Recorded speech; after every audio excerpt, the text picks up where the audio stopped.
Ici, les Mourides seraient près de 9000, la plus forte concentration hors des frontières du Sénégal. Et c'est dans Harlem, la capitale des Noirs new-yorkais qu'ils vivent, à Little Sénégal.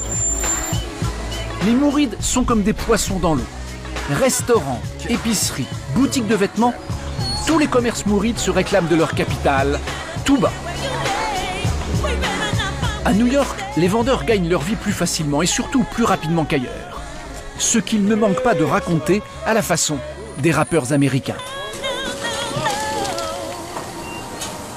This is Shorty Fry here in Canal Street in New York, trying to make the money to survive on these days. It's getting hot, but still we gonna get on top. Hey, fuck them cops, I said it. C'est l'argent facile ici. Pour cela, vraiment, c'est pour cela qu'on est là. Parce qu'on ne veut pas aller travailler pour quelqu'un d'autre.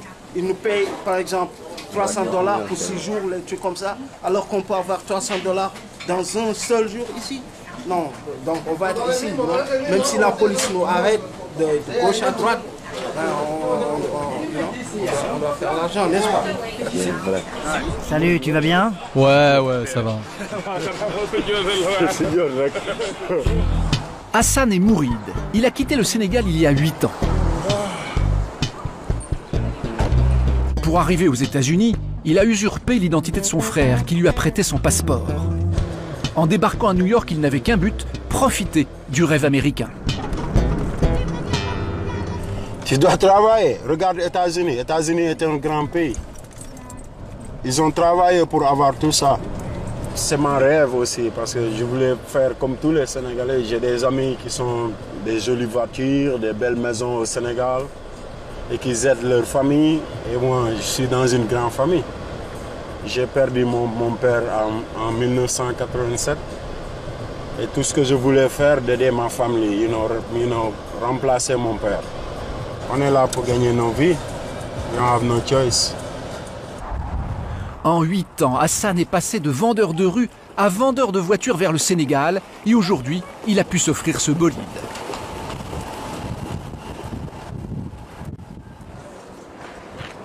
C'est ta voiture? Yeah, c'est ma voiture, oui. Ça, c'est ma deuxième femme. Et quand Hassan conduit, une autre personne très chère à son cœur n'est jamais bien loin. C'est son marabout. Tu l'as vu? Tu as vu ça? Tu n'as pas vu ça, non? C'est qui ça? Il y avait Serigne Fallou, il y a Serigne Touba et il y a le nom de Serigne Fallou ici. C'est ton marabout? C'est mon marabout, yeah. C'est le marabout de Touba. C'est le grand marabout. C'est une voiture de mouride? Yup. Vrai mouride, 100%. Si on peut dire 1000%. Dès son arrivée en 2001, Hassan est accueilli ici par sa communauté. Et c'est à Times Square, au lieu touristique, qu'il a réalisé sa première vente, une fausse montre de grande marque. J'étais là avec des amis qui m'ont amené, qui m'ont dit qu'il faut faire quelque chose. On m'avait donné des montres. C'est le premier angle que j'ai vendu ma première montre Rolex. Le client m'a donné $170, une montre qui coûte dans les $20. Et j'étais en train de danser partout. Car la spécialité mouride à New York, ce ne sont pas les bibelots touristiques, mais la grosse contrefaçon. À Battery Park, l'embarcadère pour la Statue de la Liberté, s'écoulent des faux sacs par baluchons entiers. Et pour éviter les contrôles policiers, les Sénégalais de New York ont recours à une combine qui permet de se fondre complètement dans le paysage américain. Ils passent par des vétérans qui ont une licence tout ce qu'il y a de plus officiel pour jouer les camelots au coin des rues.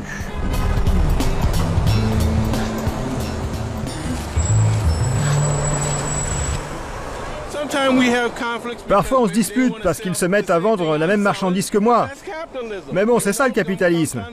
Des fois certains vendeurs débarquent et vendent des sacs beaucoup moins chers que les miens. Et je me mets à crier, hey, pourquoi tu les vends moins cher? Mais tu sais, tout va bien parce qu'ils arrivent ici en été et au printemps. Ils travaillent très dur, ils économisent de l'argent et retournent au Sénégal chez eux pour prendre soin de leur famille. Je ne peux que respecter ça. Nous descendons tous du même créateur, on n'a qu'un seul Dieu. En fait, derrière cette fraternité bon enfant, il y a souvent un deal commercial et chacun y trouve son compte. Les Américains comme ça, c'est des militaires retraités. Et puis il y a des licences qu'on donne les militaires retraités, on ne donne pas les Sénégalais. Et on prend les Américains pour l'utiliser les Américains pour acheter des sacs et faire comme un pourcentage. Quand on achète le sac à $20, on le vend à $50, lui il prend $10. À New York, en plein été, un vendeur peut empocher jusqu'à $1000 par jour. Et la grande force de la communauté mouride, c'est de convaincre ses membres de lui en reverser une partie.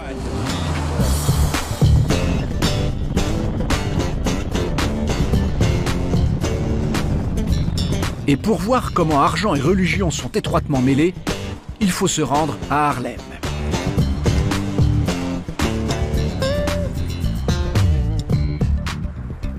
Tout se joue dans cette demeure en briques rouges, qui est un peu le siège social de la communauté.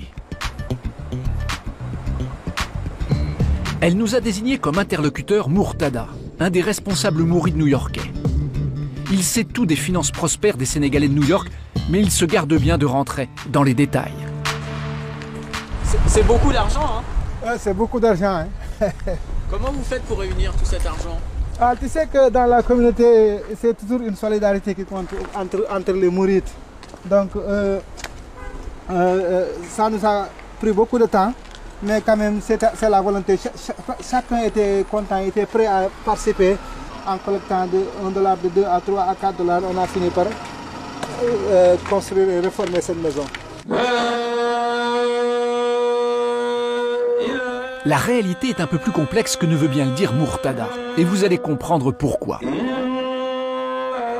Aujourd'hui, c'est jour de prière. Le bâtiment est plein à craquer.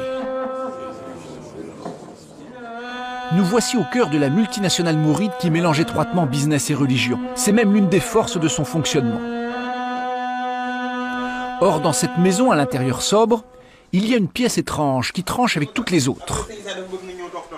C'est derrière ce rideau que les véritables chefs de la communauté de passage à New York se reposent. Ils ont un train de vie de PDG. Cette chambre-là, c'est une chambre que nous mettons au fond de notre groupe. Voici la suite de grands luxes réservés aux vrais patrons, les marabouts, dont les portraits ornent les murs. Ce sont eux qui récupèrent une partie de l'argent des revendeurs du monde entier. Et la quête commence dès la prière.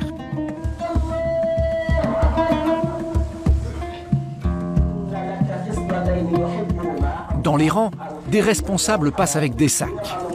Chacun glisse des dollars. Et il y a toujours une bonne cause pour donner. Sur le palier, en quittant la salle de prière, c'est une seconde quête qui servira au fonctionnement de la maison. Et ce n'est pas tout. À la sortie, troisième quête pour financer de gros investissements au Sénégal. Cette fois-ci, il s'agit d'agrandir la grande mosquée de Touba. Bon, merci. Hein. L'argent que nous récoltons ici va à Touba, c'est pour le calife. Que ce soit 1 million ou 200 millions, tout ira à Touba pour faire avancer les travaux. Nous travaillons au nom de Dieu. Nous travaillons pour Dieu. Celui qui travaille pour Dieu, contribuez.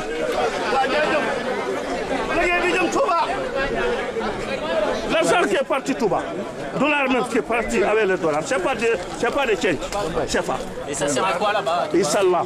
C'est travail la mosquée, la grande mosquée, tu connais pas la grande mosquée de Touba? N'est pas oui, tu es le plus fort pour te dire que la mosquée de Touba. C'est ça qui travaille pour ça. C'est musulman qui travaille jusqu'à ce qu'il va mourir.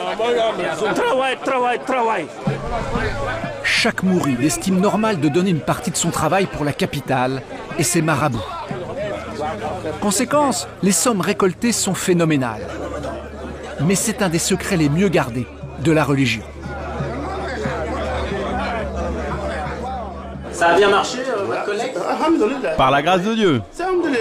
Combien vous avez réussi à récolter? C'est pas de ça, c'est secret.